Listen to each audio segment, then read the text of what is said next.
Next topic is removal of useless symbol. As a part of simplification of context-free grammar, one method is removal of useless symbol. We have to identify the useless symbol from the grammar and remove it from the production rule. You will recall that a symbol is said to be useless if it does not appear on the right hand side of the production. That means if it does not take part in derivation of any string, such symbol is said to be useless. So now we are going to identify such useless strings and going to eliminate from the production rule. This is the given production grammar. Now we are going to check for useless symbols and going to remove the same. Now, this is the grammar we are given. First, let's examine is there is any symbol which does not appear on the right hand side of the production but appears on the left hand side. First, start with the T. T is available in the left hand side, also on the right hand side. Yes, it's taking part of the derivation. A appears in the left and right. Yes. B appears in the left and right. But when you look C, although C is able to generate the two terminals AD, but C does not appears on any of the right hand side. So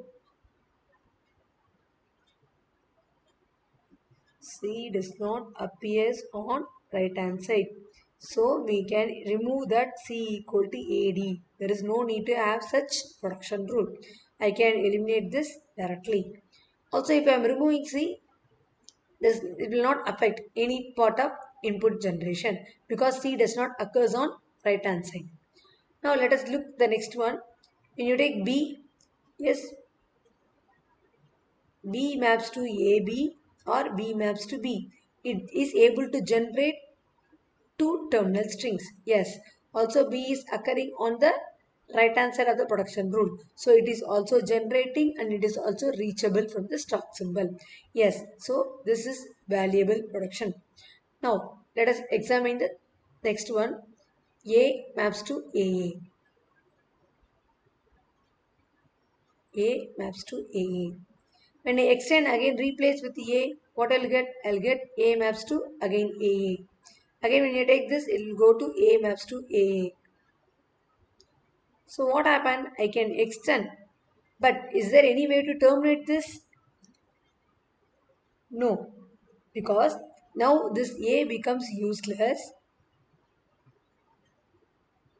because it does not have any way to terminate because there is no way to terminate when I use this string.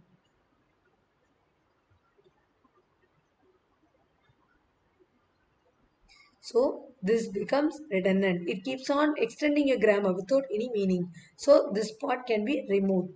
If I am going to remove any one such grammar, now I identify that A maps to AA is redundant and I have to remove. If I want to remove A maps to AA, I have to replace wherever A appears in the right hand side. Here it appears. Am I right? So now examine again if T maps to AB, when I replace AA, it will give A, again it will give ABA, followed by AA, keeps on increasing. So once I am removing A maps to AA, I have to remove this production rule A. I have to remove wherever it occurs in the RHS. So I am going to eliminate this from the production rule. Now A equal to AA is also removed. T maps to ABA also removed. Now let's look at the remaining one. T maps to AAB. T maps to AAB, whereas B can be either replaced by AB or it can be replaced by B. So both are able to generate the string. This is valid. And I am going to examine T maps to T.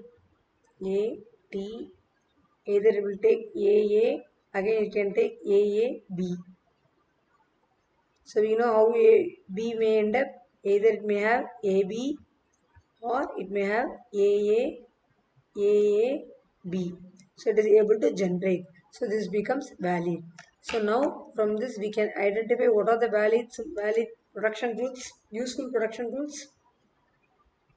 T maps to AAB or AAT and capital B maps to AB or B. So look at this, how these four production rules map to these two useful production symbols. So this is how we can remove the useless symbols from the production rule.